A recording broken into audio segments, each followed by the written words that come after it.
کیا اپنے آپ کی اصلاح پر انسان اکتفا کر سکتا ہے؟ نہیں، اپنی اصلاح کے ساتھ دوسروں کی اصلاح بھی ضروری ہے۔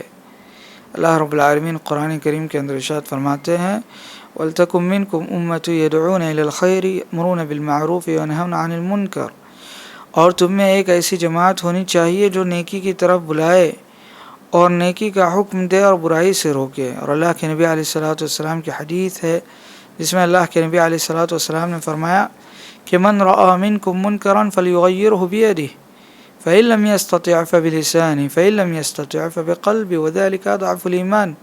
اللہ کے نبی علیہ الصلوۃ والسلام نے فرمایا کہ تم میں جو بھی کسی برائی کو دیکھے تو اسے اپنے ہاتھ سے ختم کرے، اس کی طاقت نہ ہو تو زبان سے روکے، اور اگر اس کی بھی طاقت نہ ہو تو دل سے برا جانے۔ اہل علم کہتے ہیں کہ برائی کو اپنے ہاتھ سے روکنا یہ حکمرانوں کے اختیار میں ہے، گورنمنٹ کے اختیار میں ہے، ہر کسی کے بس میں نہیں ہے۔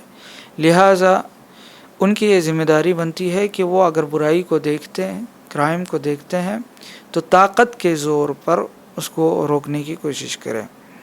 اس کے علاوہ گھر میں جو برائیاں ہوتی ہیں تو ان کو بھی ہاتھوں سے روکا جا سکتا ہے۔ لہٰذا گھر میں جو ذمہ دار ہوگا اگر وہ برائی کو دیکھتا ہے تو ہاتھ کے ذریعے سے اس کو روکے گا، طاقت کے زور پر، اپنی طاقت کے بلبوتے پر وہ اس کو روکے گا۔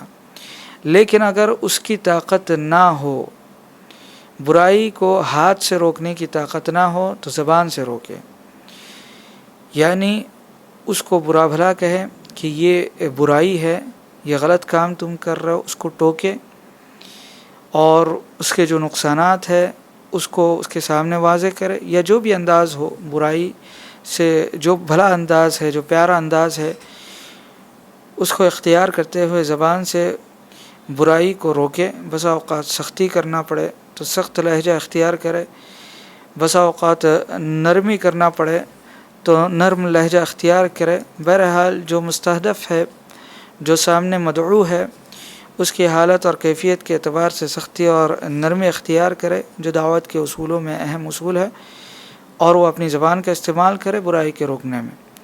اور اگر اس کی بھی استطاعت نہ ہو تو دل سے برا جانے، اور یہ فرض عین ہے۔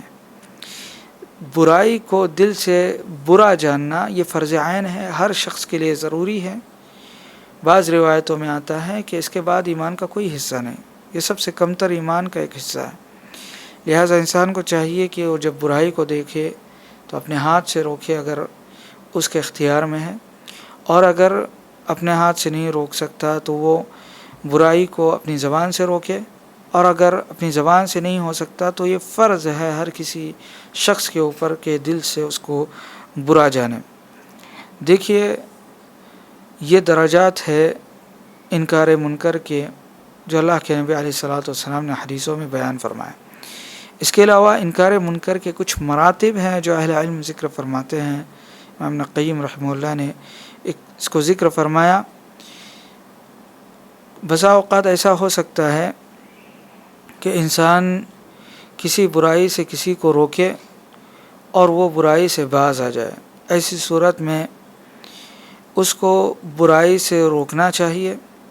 بسا اوقات ایسا ہو سکتا ہے کہ کسی برائی سے انسان کسی کو روکے لیکن وہ مکمل طور پر نہ رک پائے، لیکن برائی تھوڑی بہت ختم ہو، تو ایسی صورت میں بھی اس کو اس کے منکر کا انکار کرنا چاہیے۔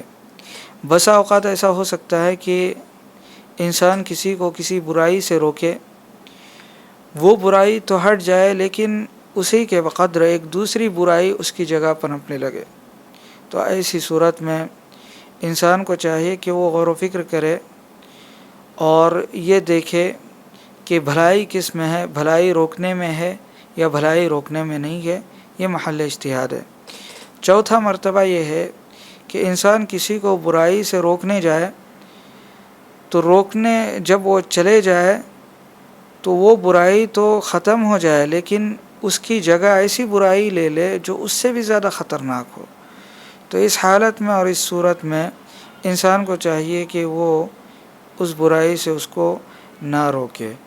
یہ میرے بھائیوں انکار منکر کے کچھ مراتب ہے جو اہل علم میں ذکر کیے ہیں۔ ضرورت اس بات کی ہے کہ انکار منکر میں یا برائی سے روکنے میں ان کا خیال رکھا جائے، مصلحہ اور مفسدہ کو دیکھا جائے اور اس کی بنیاد پر ان کا منکر کا انکار کیا جائے۔ اللہ رب العالمین ہمیں ان باتوں کو سمجھنے اور ان پر عمل کرنے کی توفیق عطا فرمائے۔